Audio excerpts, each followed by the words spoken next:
that bolt right there is stripped. I thought, no worries, I'll try to drill it out. Well, it's also hardened. So, worries. All the other bolts are out. So it's just the one.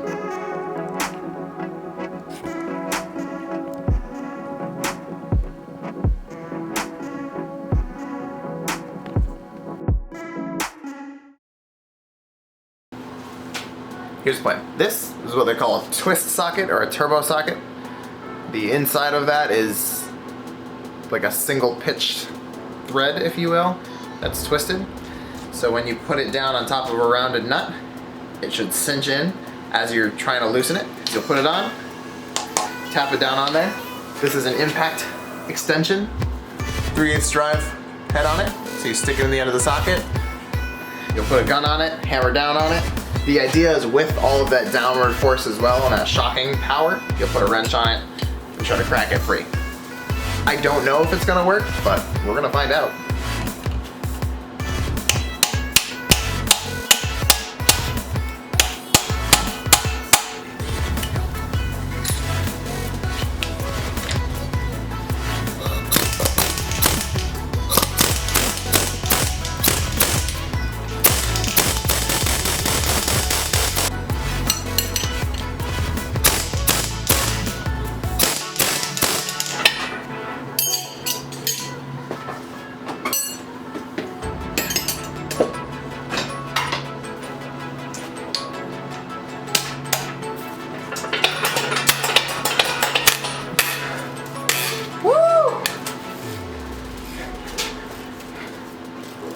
So that socket might be destroyed, but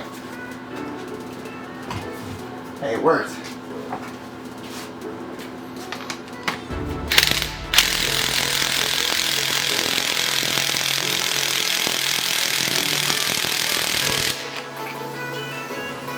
Woo!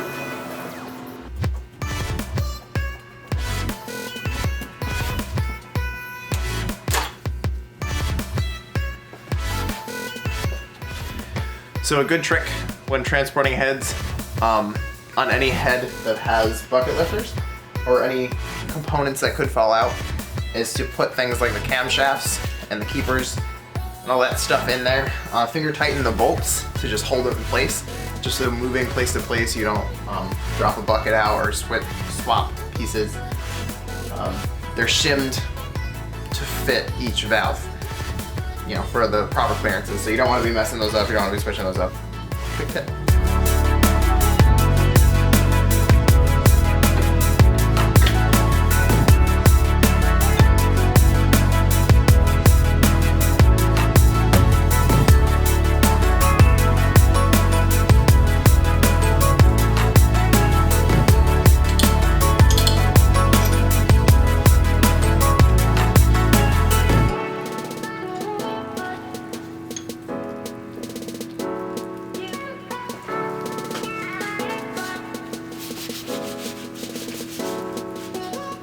So just for fun, I wanted to show you guys before when we were setting the timing, this is what we were trying to do. Make sure that the piston was as far to the center as they could be on both cylinders so that the valve train wasn't in danger of hitting either piston. So you can see that that's where it is all the way down. That's when it comes up to this deck height. This is centered so that they're, you know, just as far away as possible so you can minimize the possibility of damage. Also, for those of you who don't know, this is a Subaru head gasket. This one was not blown. These head gaskets were fine. It was the bottom end that was bad. But yeah, normally this is the process you'd go through to do the head gaskets as well. Now the engine doesn't necessarily have to be out of the car and on a stand like this. That's actually how I normally do them. But since this was getting swapped with another car anyway, it was obviously made more sense to take it out of the car. So for those of you who are wondering, it is the USDM passenger side. It is this back piston here. You can hear it knocking around at top and bottom. Funny enough, it's a little bit cleaner than the rest, isn't it? I don't know if that really means much, but it does look clean. Next step is to get the other engine on this stand, start swapping parts over, see what's needed to make the other one run. And then figure out what we're gonna start taking from the donor car. Like I said, I believe at this point if I take the DCM, it's gonna start setting check engine lights. From what I understand, they're specific to the manuals and the automatics. So I don't even know if it'll run. So, you know, we're gonna keep developing this as we go along. We're gonna keep seeing what happens.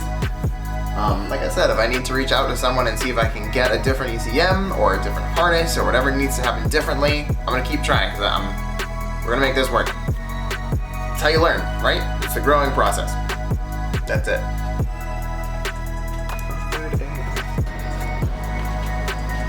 New day. Today, we're taking the parts off of this block to put on the new block. See what we need to cross some parts over. We gotta wait on gaskets still. I got a head gasket set coming, a bolt kit coming. Let's get to it.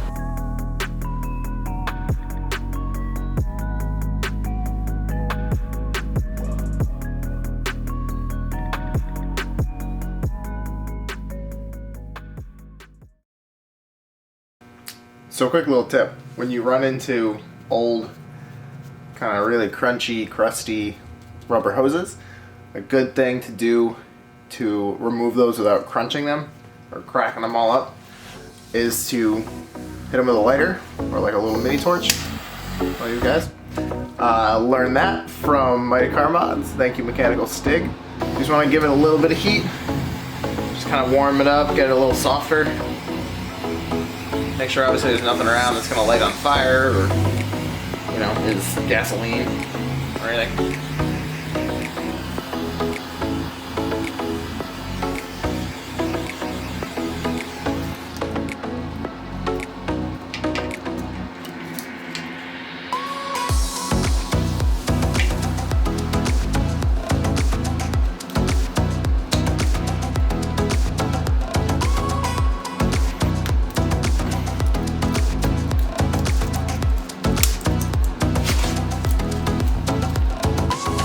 Looks like I should have done it more.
Let me just walk you through this a little bit.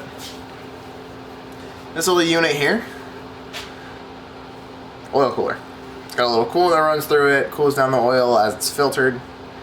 This is an oil filter. And this is the bolt that runs through the center of it. Bolts up to the car or up to the block, and that bolts to the filter. That runs through the center of this housing, threads up to the block. This bottom piece, filter threads onto that. All of that's fine. What's not supposed to be there is a large wad of JB quick weld looking mess, which appears to be covering some sort of cast iron piece.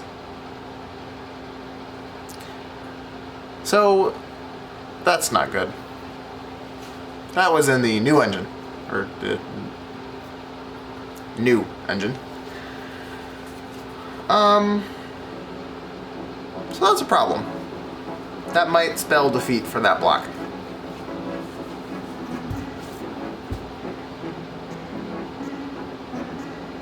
So, my options, I guess, are to bring that block back and see if maybe they'll warranty it, give me money back for it, or whatever. See if maybe I can get a new one from them. Or bring that block to a machine shop, have them check the crank and make sure that the loose rod bearing didn't damage the crankshaft. I didn't initially want to do that. I figured that would be more expensive, but so far I haven't had luck with this block. So we're gonna keep looking. I'm gonna keep inspecting that block and see if maybe this piece that broke off is a replaceable piece. But given its cast iron look, I'm inclined to believe that it was a part of the block, or not cast iron, the cast look rather. Makes me believe that it was probably a part of the block. I'm gonna keep looking, see what I can find. Wish me luck.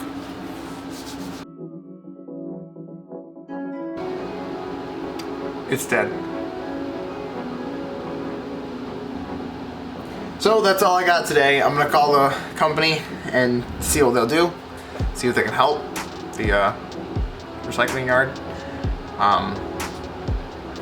So that's all I got, folks. Thanks for watching.